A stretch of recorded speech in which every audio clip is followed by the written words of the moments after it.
Hi again guys, and welcome to episode 67 of B-Road Ballers, the review series for the hot hatches of Gran Turismo.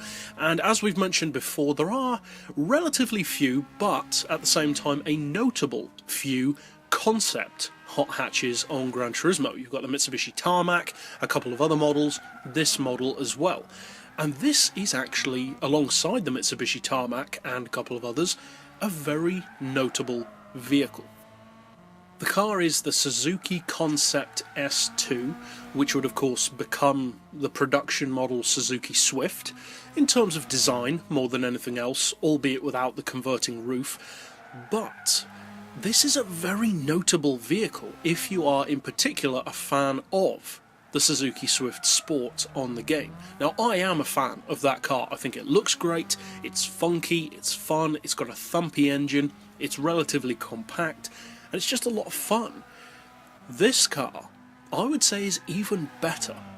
Because although, yes, the specs are improved in a couple of ways, it's really more about the way this car drives that is the reason I would say that it's better. Now consider what you get, because many people have never tried this car, some people haven't even noticed it probably in the dealership. So, what do you get? Well, for 35 grand, which is a pretty decent price for a hot hatch in general, let alone a concept version, you get a 1.6 litre turbo engine, front wheel drive, and in fully tuned form, 382 horsepower, 268 foot-pounds of torque, and it only weighs 880 kilos. That's pretty impressive. All round, in fact, that's impressive. The horsepower per tonne is 434, which, to compare that to another notable vehicle, is over 100 horsepower per tonne more than the Toyota Starlet. Now that's a popular vehicle, and it's a quick one, so comparatively that gives you some idea of how good this car could be. The PP on this car is pretty high, 527, but I would say that I can understand why it's that high. At the same time, as usual, I wouldn't necessarily recommend trying to take on everyone at that PP level, because as good as it is, it's not unbeatable.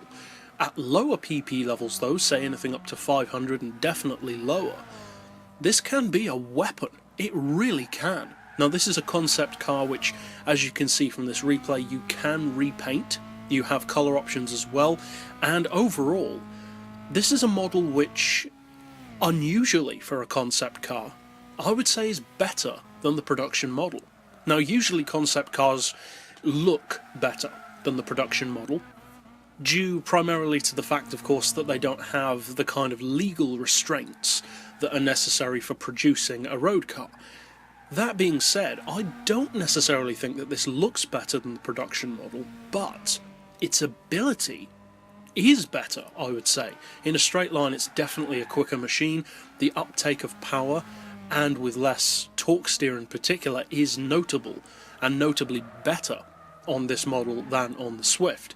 But it's not just quicker in a straight line, and that's the reason why I think this car is so good. It's also better around corners. And as I mentioned in the episode featuring the Swift Sport, that isn't exactly a bad car around corners anyway, so to say that this one is even better, well, it really is saying something. If you haven't driven this car, the best way to experience just how good an all-round package it is to go out and buy one. And I guarantee for 35 grand, if you're a hot hatch fan, and especially if you're already a fan of the Swift, you should definitely check out this car and you will not be disappointed, because it takes everything that the Swift would come to be good at, and actually allows you to take it even further than the Swift can. This is a brilliant concept car, it's a brilliant hot hatch in general, and as far as the smaller hot hatches in particular go on Gran Turismo, there's actually very little that can beat this car. Now, of course, if you take it up against something like an RS, an ST, of course a HPA Golf or something like that with far more power, you're going to struggle on certain tracks, especially on the straights of course, but in real-world racing scenarios, real-world on the game, that is, this can dominate PP-specific racing. As I already mentioned, anything up to basically 500 PP, maybe even higher if you're feeling daring, this car really can bring its A1 game to. This is a brilliant model, and as far as the overall category of hot hatches go on Gran Turismo, this is perhaps one of the most undervalued, certainly one of the most underused. You do see some people using the Swift, but even then not as many as you'd think. This car even less. I don't recall ever seeing anyone drive this online on GT6 that I've seen.